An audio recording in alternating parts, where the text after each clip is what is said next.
అయితే కాలనీలో సంక్షేమ పథకాలు చేసినట్టే. పథకాలు ఎట్టి ముందు కొంచెం పతుల గురించి కూడా ఆలోచించండి, లేదంటే ఖర్చులకు మూర్చ వచ్చి ఏ ఆరోగ్యశ్రీ పథకం కింద మేం చేరైపోవాలి హాస్పిటల్లో. ఏమా బాబు, చెప్పాల్సింది మీ చెవిని వేసాను, చెయ్యాల్సింది మీరే చూసుకోండి. స్విమ్మింగ్ పూల్ సందే ఇస్తేనే సాయంకాలం చల్లబడేది. వస్తా.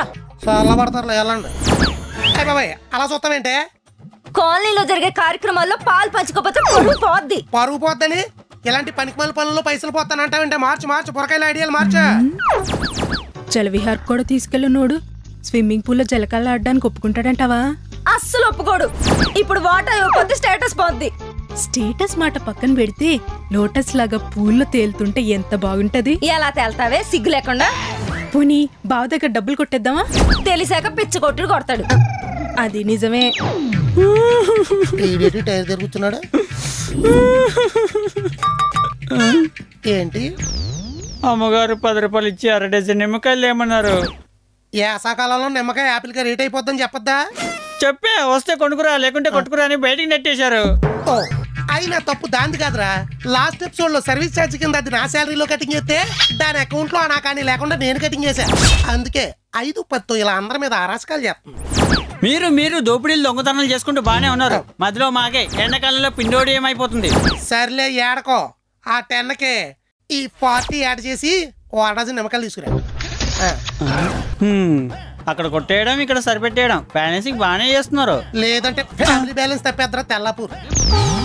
అవును, విమ్ బార్ లో 100 నిమ్మకాయల శక్తి ఉందని చెప్తున్నా కదా.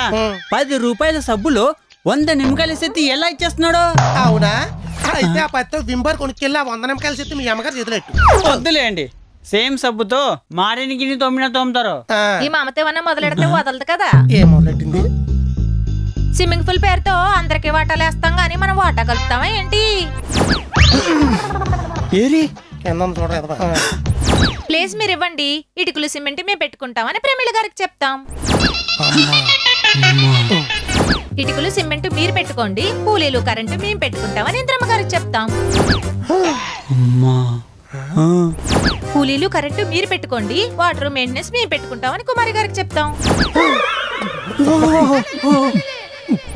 వాటర్ మెయింటెనెన్స్ మిగతా చిన్న చితక వాళ్ళకేసేద్దాం. ప్రెస్టేజ్ కోసం పడిసెచ్చే వాళ్ళు కోసేద్దాం.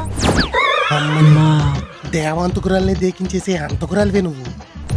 మన చేతికి పైసా పని ఉండదు, మొత్తం మనమే చేసామని కాలనీ ప్రెసిడెంట్ అయిపోవచ్చు. ఈ విషయం తెలియక పుచ్చుముఖం దూరెచ్చిపోతుంది. ఎవడాది? ఎవడాడు? ఎక్కడి నుంచి పడింది? నా వీక్నెస్ ని వాడుకొని పేరు కొట్టేసి ప్రెసిడెంట్ అయిపోదామని వేసావా ప్లాను? అతి పెద్ద రాజకీయ నాయకురాలు కన్నా పెద్ద మాయకురాలే మమత. మరి మేము అదేసి వల్ల పడే పెద్ద పరిగలు కాదు, దాని ప్లాన్ ని తిప్పి కొట్టి ప్రెసిడెంట్ పదవికి టోపీ నేను పెడతా. అయ్యారు, ఇప్పుడు స్విమ్మింగ్ పూల్ పరిస్థితి ఏంటంటే? వేసాకాలం జనాలు వర్షాలు వాటర్ లేక నానా ఇబ్బందులు పడుతుంటే ఇలా పూలు కట్టించి వాటర్ వేస్ట్ చేస్తారా? చేస్తారంటే మనం ఊరుకుంటావా? అంటే వీళ్ళ ప్లాన్ ఆకర్షణ అయిపోతుంది.